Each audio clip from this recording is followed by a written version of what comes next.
Jadi waktu itu ada dua. Waktu yang memetakan manusia menjadi kelompok umur atau kelompok usia, dan waktu yang manusia hidup di dalamnya. Karena kita hidup di dalam waktu, maka kita pun mengenal waktu. Ada hari, mulai dari Ahad, Senin, Selasa, Rabu, Kamis, Jumat, Sabtu, kembali lagi ke Ahad. Ada jam, dari jam 1 dini hari, jam 2, jam 3, terus sampai jam tengah malam. Ada waktu pagi, ada waktu siang, ada waktu sore, ada waktu malam. Itu artinya waktu yang kita hidup di dalamnya. Ada tahun, ada bulan, ada hari, ada jam, ada menit, ada detik. Itu artinya waktu yang kita hidup di dalamnya. Sekarang ini kita hidup di hari Kamis, malam Jumat, di waktu malam. Jam berapa? Jam 9 kurang 15 menit. Kita sedang hidup di waktu malam. Nah, kalau jiwa dikaitkan dengan waktu, maka Allah mengingatkan kita betapa dekatnya kematian itu kalau dikaitkan dengan waktu. Allah mengatakan di Quran surat Al-A'raf ayat 34, fa idza jaa ajaluhum la yastakhiruna sa'atan wa la yastaqdimun. Kematian itu kalau sudah tiba waktunya tidak bisa dimundurkan walaupun sepersekian ribu detik, dan tidak bisa dimajukan walau sepersekian ribu detik.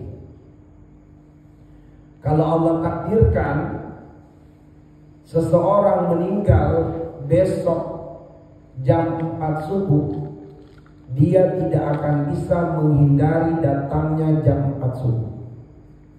Mau kemanapun dia pasti ketemu dengan jam 4 subuh. Sebab dia akan mengembuskan nafas terakhir di jam 4 subuh. Mau lari kemana? Pasti ketemu jam 4 subuh. Apakah ketemunya di pesawat?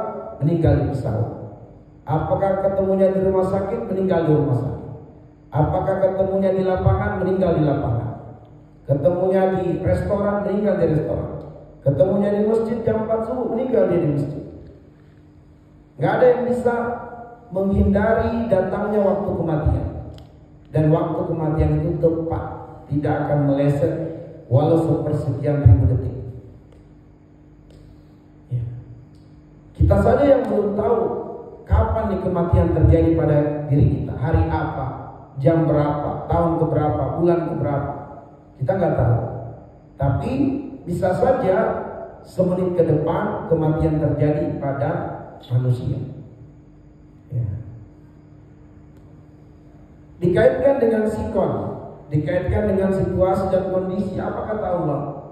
Wa ma tadri nafsun madza taksibu ghadan. Surat Luqman ayat 34. Setiap jiwa tidak akan tahu sebab apakah di masa depan yang menjadi datangnya kematian untuknya.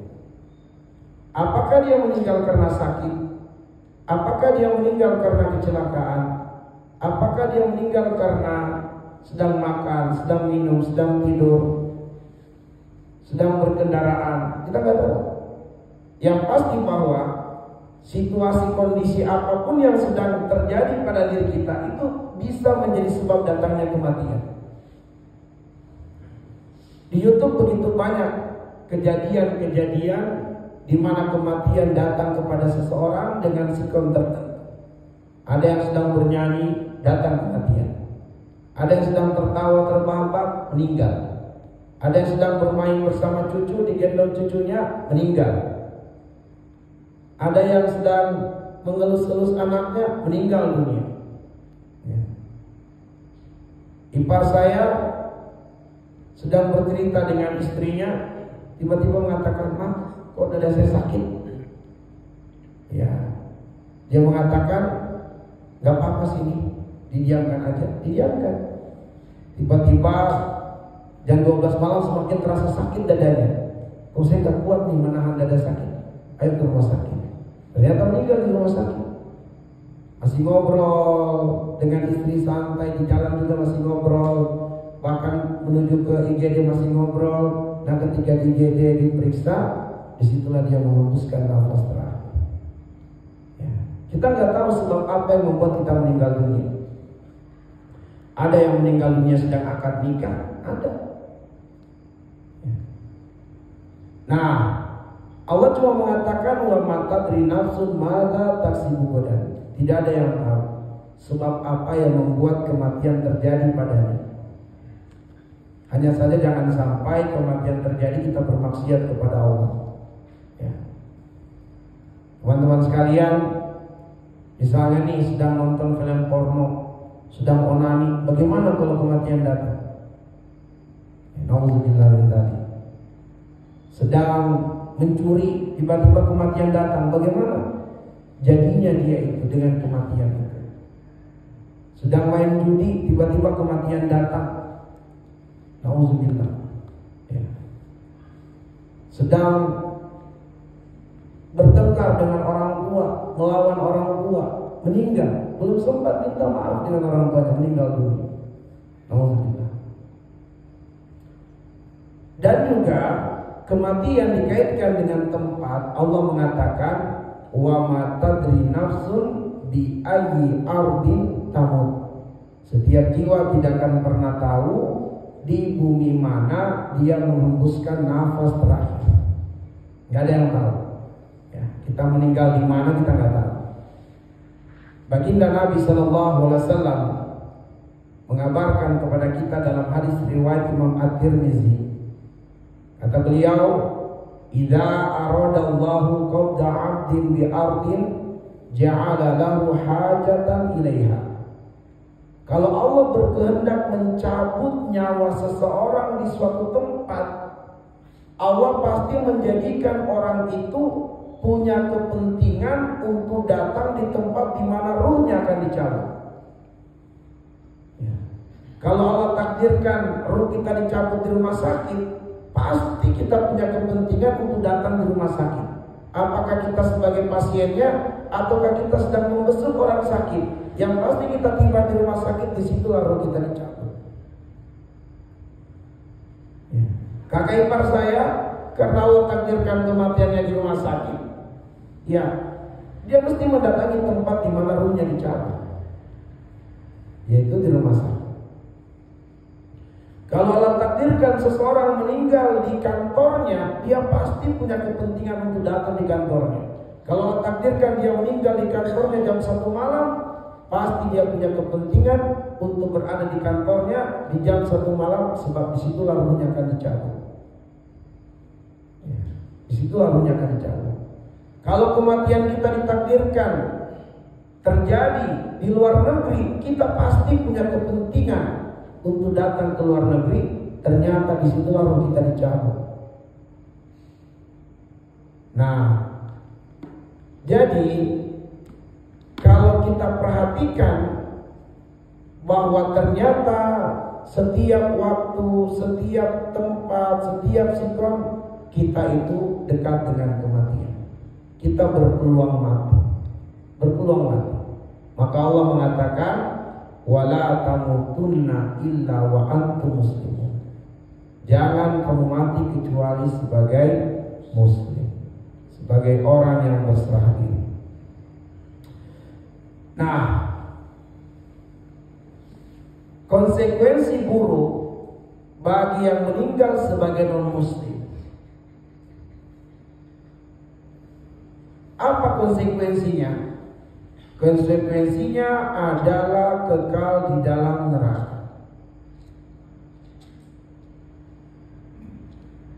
Ikhwatul iman, meninggal sebagai kafir itu artinya adalah terbatalkan imannya, terbatalkan Islamnya. Bisa karena murtad, bisa karena melakukan perbuatan-perbuatan yang membatalkan keimanan atau membatalkan keislaman, seperti melakukan perbuatan syirik, melakukan perbuatan sihir, itu adalah perbuatan yang membatalkan keimanan, membatalkan keislaman. Ketika Allah mengatakan wala tamutunna illa wa antum muslimun, jangan mati kecuali sebagai muslim, jangan dipahami bahwa saya muslim nih, KTP saya muslim. Betul. Tapi jangan sampai kita terjatuh pada perbuatan yang membatalkan keislaman kita. Mungkin kita tidak melakukan perbuatan murtad, tapi khawatir kita melakukan perbuatan yang membatalkan keimanan. Di antaranya apa? Menghalalkan perbuatan yang haram. Apabila seseorang menghalalkan perbuatan haram, batal imannya, batal Islamnya. Khawatir dia meninggal dalam keadaan tidak bertobat. Misalnya seseorang berzina, gak apa-apa berzina, gak berdosa kok, batal imannya. Ya, kenapa? Sebab dia mengingkari ayat yang mengharamkan zina. Seseorang yang mengkonsumsi sesuatu yang haram, ya. Allah mengatakan wa'anfiqu fisabilillah wa la tulqu bi'aidikum ila tahluka. Kalau ada hartamu, gunakan hartamu sebaik-baiknya di jalannya Allah ridhoi. Jangan gunakan hartamu untuk membinasakan dirimu sendiri. Katakanlah narkoba misalnya. Ketika dia kemudian mengkonsumsi narkoba itu dan dia menganggap ini halal, maka dia telah mengingkari ayat surat Al-Baqarah ayat 195. Allah mengatakan wala tulqu bi'aidikum ila tahluka. Jangan rusak hidupmu, jangan rusak dirimu. Ada hartamu, gunakan di jalan yang Allah ridhoi. Jangan gunakan sesuatu yang membinasakan dirimu sendiri. Nah, kita hati-hati. Tidak sholat, dia mengatakan gak apa-apa gak sholat, batal imannya. Kalau dia tidak sholat, tapi dia tetap meyakini sholat kewajiban, kalau tidak sholat berdosa, tapi dia tidak sholat karena malas, dia terjatuh pada kekufuran yang tidak membatalkan keimanan. Tapi kufur itu lebih berat dari dosa besar. Ya. Baik. Sehingga dikhawatirkan seseorang yang meninggal dunia dalam keadaan cacat imannya, cacat Islamnya, batal keimanannya, batal keislamannya, adalah kekekalan di dalam neraka. Nauzubillah min dzalik.